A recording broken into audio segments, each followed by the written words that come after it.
Hey guys, it's Sash, and many of you guys have already heard about the news of the new Dark Troop, the Bowler. If you haven't heard, then allow me to introduce the Bowler. His description reads, this big blue dude digs the simple things in life, dark elixir drinks and throwing rocks. His massive boulders bounce off their targets and hit again behind it for a double strike. So looking at his stats, at first sight, they don't really look that impressive. But let's compare him to a level 6 wizard. The bowler occupies 8 housing spaces while the wizard occupies 4, so the bowler occupies twice the space.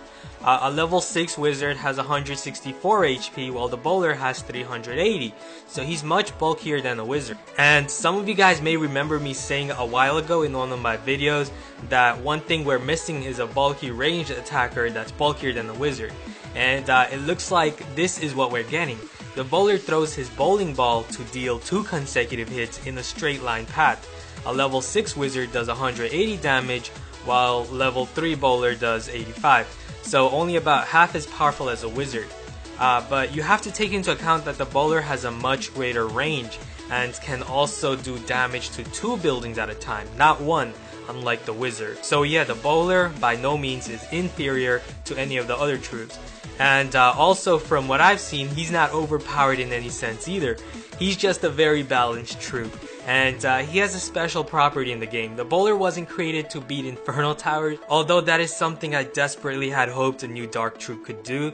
But from what I've seen, he was created for a different purpose. First, I'm going to show you guys 2 attack footages of the bowler, and then at the end we're going to look over it again, and I'm going to show you guys what I believe is the best strategy with the bowler. Believe it or not guys, this game actually needed the concept of the bowler, and I'll get into explaining why at the end. The first attack is against one of my old but very popular base, the Heart of the Champion base. These are attacks on the developer iPad, and many of you guys also know that I build a lot of high level bases that are very popular among the community that you guys probably come across all the time without even realizing that it was created by me. So yeah, I'm guessing the developers use my bases to test new troops as well, which is very cool. So you hear this attacker is using jump spell with golems, valkyries, wizards, and the new bowler. And in my opinion, this wasn't a very good attack since he just basically swarmed all of his troops in one direction. Not really what you want to do against a base like this. And he also barely managed to get the 2-star. And I'm saying barely because this is against the Town Hall 11 base without the Eagle Artillery. I don't see Eagle Artillery here. And also no Clan Castle Lava Hound, which would have made it a bigger challenge. So yeah, barely got the 2-star here.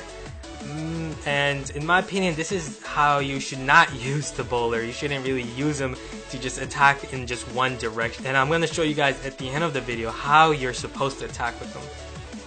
Okay, let's look at the next attack. This is a much better attack, and in my opinion, this is the correct use of the bowler. You're supposed to use him as a funnel maker. He creates a funnel for your troops to focus on getting towards the center of the base. So here against this donut-shaped base, which basically has your troops cycling around. Now the bowler, as opposed to the wizard, can attack 2 buildings in a straight line path, which allows him to create a lot of space, and that allows your troops, your attacking troops, your king, queen, and whatever else you have, valkyries, can all then focus towards the center. And that, in my opinion, is how you're supposed to use the bowler. And right after this attack, I'm going to show you guys exactly what I mean, draw it out for you guys.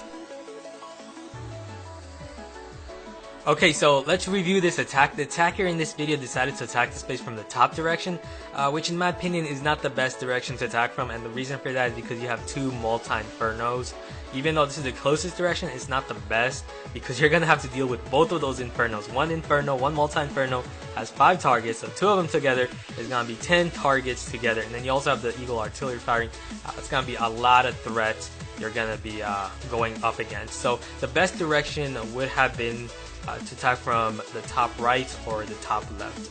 So if I was to attack the space, I would attack from the top left right here, but you can't just simply send out all your troops from the top left and expect them to just jump in here and get inside and remove the town hall. No, your troops are going to instead focus on moving towards this way and that way, and the reason for that is because there's a lot of empty space here, as you guys can see.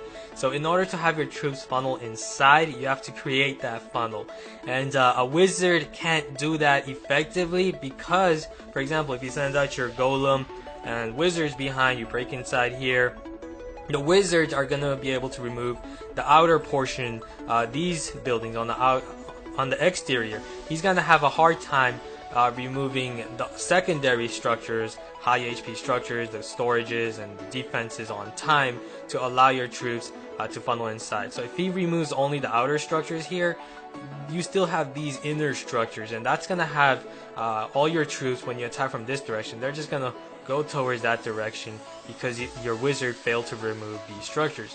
But the bowler makes it much easier, and the reason for that is because unlike the wizard, the bowler can attack 2 buildings in a path. So if you send out a golem and the bowlers from this direction, those bowlers are going to knock out all of these structures. So if they knock out all of these structures and also do the same from this direction, come in here, removing all of these structures right here, then you've created a lot of space. So as you can see, the red area right here, lots of space. So if you send out your troops from this direction, they are gonna move towards this direction, removing all of these structures. Same thing here, they're gonna remove all of these structures, but they're gonna ultimately focus on jumping inside. Once you have that jump spell right here, they're gonna focus on jumping inside that core.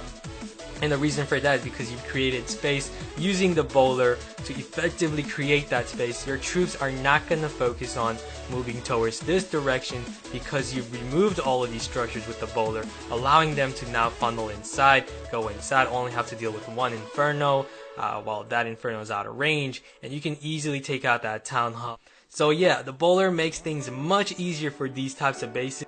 So once the update launches and I get my hands on the bowler, I'm going to show you guys some great attack strategies with him. Also remember, when the Lava Hound first came out, you had so many people undervaluing it, but once finally people learned to use him, they realized what a devastating force the Lava Hound is. So yeah, don't be fooled by your initial impressions of the bowler. So hope you guys liked the video, and don't forget to subscribe if you haven't, because trust me, I'm going to be working on a lot of great strategies with this new troop. So thanks for watching again. I'll see you guys again soon. Later.